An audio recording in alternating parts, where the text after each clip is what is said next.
ہم ایک ریکوری کے ادارے ہیں, ہم ایک پیونیٹیو ادارہ نہیں ہیں کہ آپ جیل میں ان لوگوں کو 20-30 سال بند کریں. ہمارا جو پہلا مقصد ہے وہ یہ ہے کہ ہم کسی طرح سے قوم کو جو اس کی لوٹی ہوئی دولت ہے وہ کسی طرح سے بحال کریں, اس کو واپس لے آئیں. تو اس پہ آپ کا کیا کہنا ہے, اور کیا اس قانون میں اصلاح لانا چاہیے؟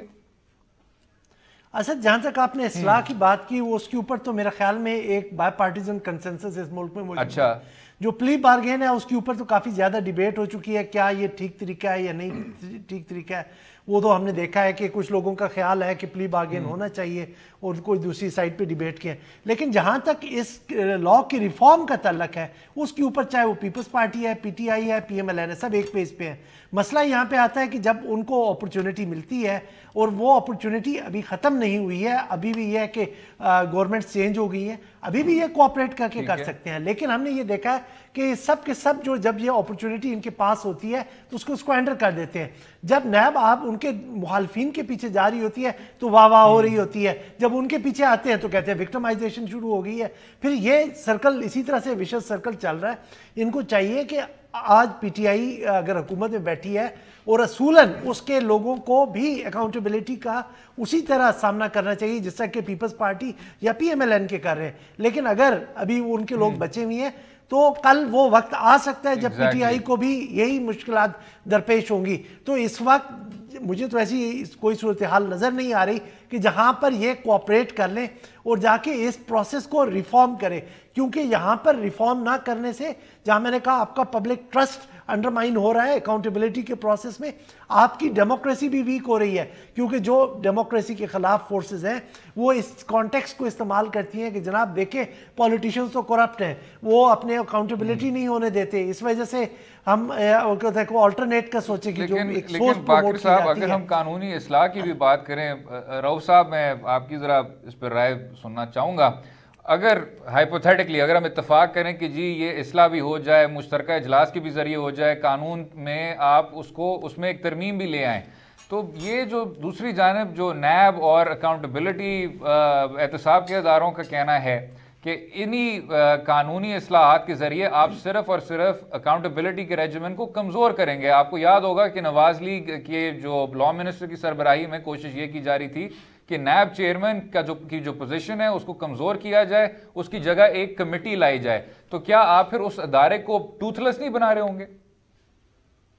دیکھیے, سب سے امپورٹنٹ بات یہ ہے کہ جی جو احتساب کا ادارہ ہے اس وقت, دی اونلی احتساب کا ادارہ پاکستان میں جو ہے, اس کو ٹوتھ لیس نہیں ہونا چاہیے. اس کو اور زیادہ, جیسا کہ میں نے آپ کے پچھلے سوال کے جواب میں کہا تھا, کہ اور زیادہ ان کی کمپٹنس, ان کی امپاورمنٹ اور ان کی کیپیسٹی کو انکریز کرنا چاہیے, بڑھنا چاہیے, ان کو اور پاورز ملنی چاہیے. لیکن ان کا جو جوڈیشل استعمال ہے, اگر اس کے لیے اگر کوئی امپروومنٹ لا سکتے ہیں تو وہ ایک بائی پارٹیزن اپروچ سے ہونی چاہیے. اکراس دا بورڈ جتنی بھی پولیٹیکل پارٹیز ہیں آپ کی, وہ بیٹھ کے اس کے اوپر ایگری کریں, لیکن جو اس کا آبجیکٹو ہو وہ فردر امپاورمنٹ ہو, وہ ان کی کیپیسٹی کو انکریز کرنا ہو اور ان کی افیکٹونیس کو انکریز کرنا ہو, ان کو ٹوتھ لیس بنانے کا نہ ہو. نمبر ایک بات.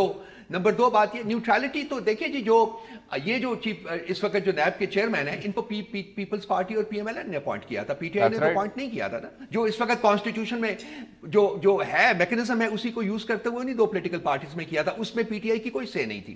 اس کو اگر امپروو کر سکتے ہیں, آپ اس کو امپروو کر سکتے ہیں اگر, تو بالکل کریں. میں اس میں نہیں دیکھو, کوئی ادارہ جو ہے وہ, ہر ادارہ جو ہے وہ امپروومنٹ ہو سکتی ہے, اس میں ان کے لاس میں امپروومنٹ ہو سکتی ہے اور ہونی چاہیے. لیکن it should be through a bipartisan approach, جس پہ کہ تمام پولیٹیکل پارٹیز جو آن بورڈ. یہ نہ ہو کہ جی ایک پارٹی جو ہینڈ کرے. And then of course as I said it should be indiscriminated across the board. Opposition اور حکومت دونوں کے ممبران ہیں, ان کو ان کے جو ڈیفالٹنگ اور ٹرانسکیسنگ کینڈیڈیٹس ہیں, جو لوگ ہیں, ان کو اسی شدت سے احتساب کا سامنا کرنا چاہیے. وقفہ لیں گے, اسی نقطے پہ گفتگو رہے گی, رہیے گا ہمارے ساتھ.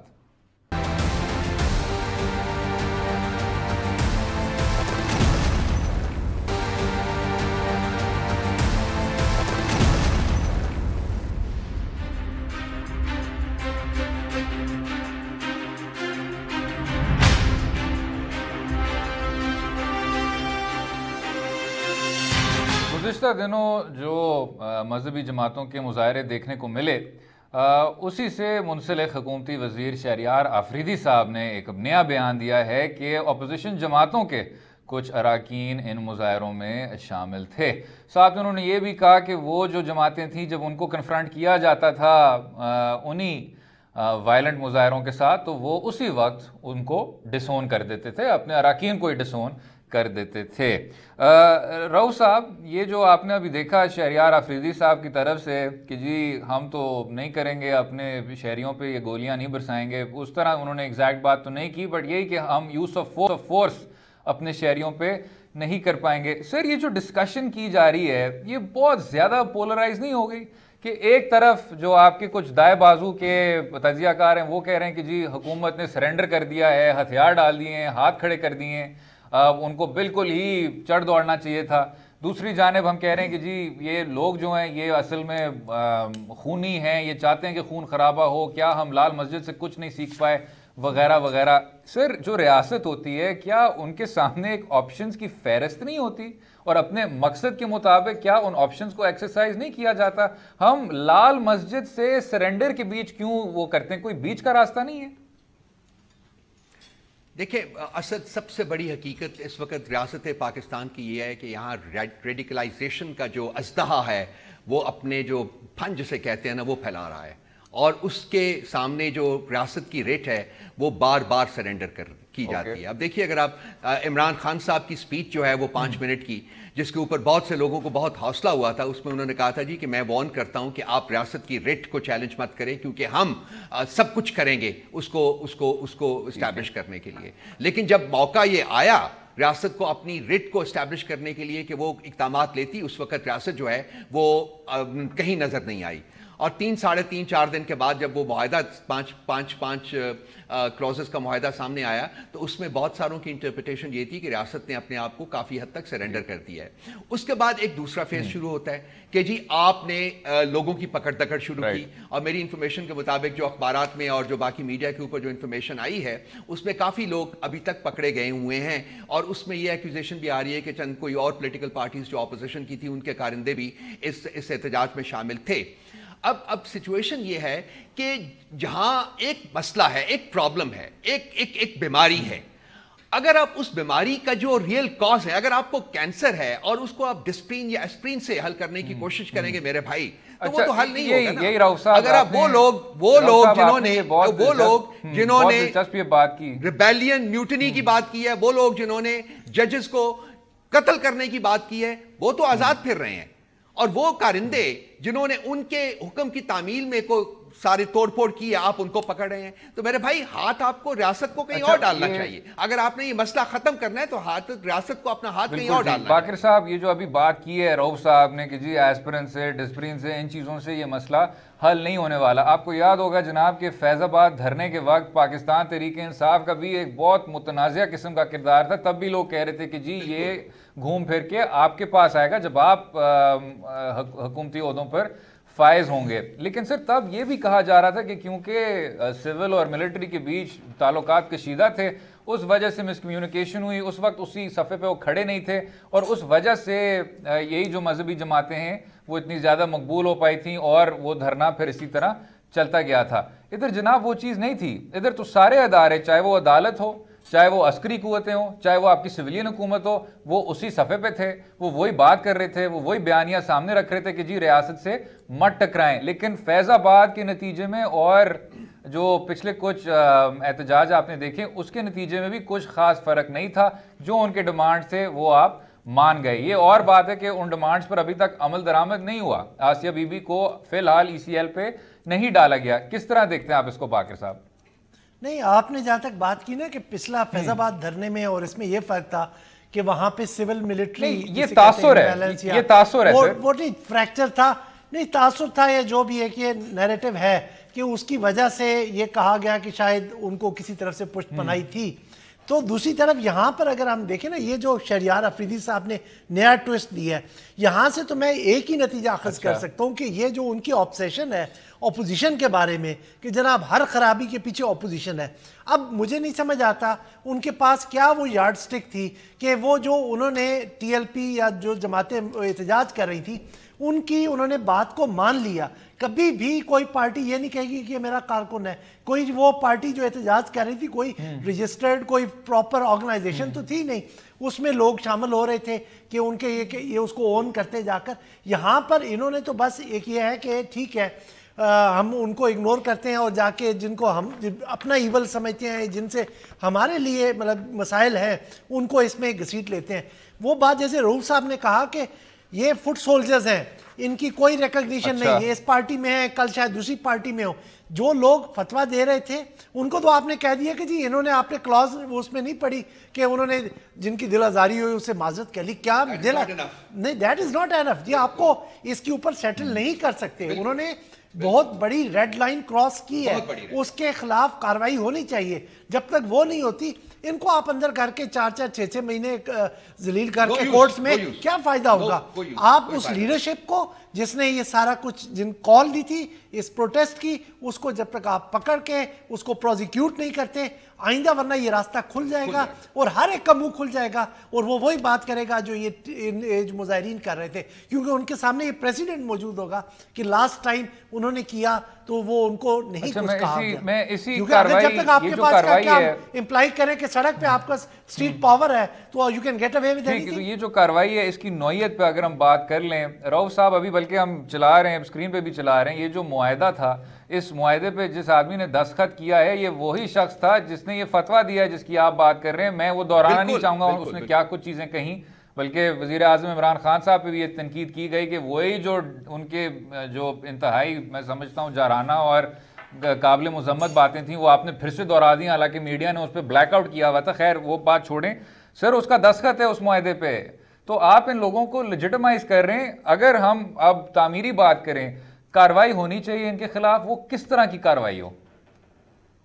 سر ان کو بالکل ان کے خلاف جو یہ جو ایف آئی آرز درج ہو کے ان کو اریسٹ کیا جانا چاہیے, فوری طور کے اوپر اریسٹ کیا جانا چاہیے, اور اس کو پاکستان کے قانون کے مطابق, پاکستان کے کانسٹیٹیوشن میں کے مطابق ان کے اوپر میوٹنی کا مقدمہ درج ہونا چاہیے. جو ان کے الفاظ ہیں آپ نے مجھے گائیڈ کر دیا, میں وہ ریپیٹ نہیں کرتا, لیکن وہ میوٹنی کے کانٹیکسٹ میں آتا ہے. اور جو آپ نے لفظ لیجٹمائز کیا ہے نا سر استعمال, میں اس کو ذرا تھوڑا سا ڈسکس کرنا چاہتا ہوں. ابھی جو میرا آرٹیکل آیا ہے اس میں میں نے کہا ہے کہ یہ جب آپ ان کے ساتھ بیٹھ کے بات بھی کرتے ہیں تو آپ ایکچولی ان کو لیجٹمائز کر رہے ہیں. آپ یہ جو آرسن ہے, یہ پلنڈر ہے, یہ جو لوٹ ہے, یہ جو ڈسٹربنسز ہیں, ان تمام چیزوں کو لیجٹمائز کرتے ہیں. آپ ان کے نیریٹو کو لیجٹمائز کرتے ہیں. آپ جو انہوں نے evocations to rebellion and everything else ہے اس کو لیجٹمائز کرتے ہیں. تو جب اس قسم کا کام ریاست کرتی ہے, رادر دین کہ جی آپ اپنی ریاست کی ریٹ کو اسٹیبلش کریں by arresting them and proceeding against them according to the constitution and law, آپ ان کے ساتھ جو گیو اینڈ ٹیک کرتے ہیں, آپ ان کے ساتھ جو ہے وہ صلح کرتے ہیں, آپ ان کو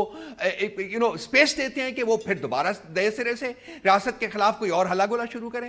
تو بھائی یہ کینسر کا مسئلہ ہے, یہ ڈسپلین سے حل نہیں ہوگا. آپ کو ان کے اوپر ہاتھ ڈالنا پڑے گا, اور جب تک آپ ڈالتے نہیں ہیں آپ, یہ اژدہا جو ہے, یہ اپنے پن جو ہے وہ اور پھیلاتا رہے گا, یہ گند اور بڑھتا رہے گا. یہ چھوٹے لوگوں سے جو کرندے ہیں, جیسا کہ باقر صاحب نے کہا ہے, کرندوں کو اریسٹ کرنے سے یہ مسئلہ حل کبھی نہیں ہوگا. کرندے تو آپ کو بہت مل جائیں گے, 500 ڈزن آپ کو مل جاتے ہیں. سر آپ کو پتہ ہے اس معاشرے کا حال کیا ہے اس وقت؟ آپ کے لوگ ہیں جو کہ آپ کو 500,000 بندہ پکڑا دیتے ہیں کہ جی لیجئے جائیے ایک دن کے لیے, یہ کل ان کو 10,000 روپے اور دے دیجیے گا, وہ آپ کو مل جائیں گے. تو یہ کوئی کنوکشن والے لوگ نہیں ہیں اتنے زیادہ جتنے کہ ہائرڈ لوگ ہیں. تو یہ لوگ ہیں ان کے آپ نے جو انہوں نے مذہب کو ایک مس یوز کر رہے ہیں, مذہب کو مس انٹرپریٹ کر رہے ہیں, آپ نے یہ ختم کرنا ہے اس ریاست میں. اور جب تک آپ ان کی بیخ کنی نہیں کریں گے اس وقت تک وہ مسئلہ. باقر صاحب اگر سیاست سے ہٹ کے ذرا سماج کی بھی بات کر لیں, جو کم ہمارے پاس اسٹیٹسٹکس ہیں, آپ کو پتہ ہے زیادہ تر تو کوئی اس طرح کی امپیریکل اسٹڈی نہیں کرتا, وہ ہمیں بتاتا ہے کہ جو ٹی ایل پی کا جو ووٹر ہے وہ ایک تو کم عمر بھی ہے, زیادہ تر پنجاب کے اربن سینٹرز میں بیسڈ ہے, اور تھوڑا بہت کراچی میں بھی اب ان کے جو ووٹرز ہیں وہ دیکھنے کو ملتے ہیں. سنی تحریک کا بھی کافی انہوں نے ووٹ اب ایبزارب کر لیا ہے. سر اس میں آپ کو کافی زیادہ ایک طرح کا کلاس وارفیئر کا ایشو نہیں نظر آتا, طبقے سے تعلق رکھنے والے ایشوز آپ کو نہیں نظر آتے کہ یہ بھی ایک طریقہ ہے, ایک آؤٹ لیٹ ہے, چاہے وہ اکنامک انیکوٹی سے تعلق رکھتی ہو, چاہے وہ ہمارے کریکولم سے تعلق رکھتی ہو, جو پھر وہ جو فرسٹریشن ہے وہ باہر آ رہی ہے. کیونکہ اب یہ زیادہ سے زیادہ لوگ یہ بات کر رہے ہیں کہ یہ آپ کے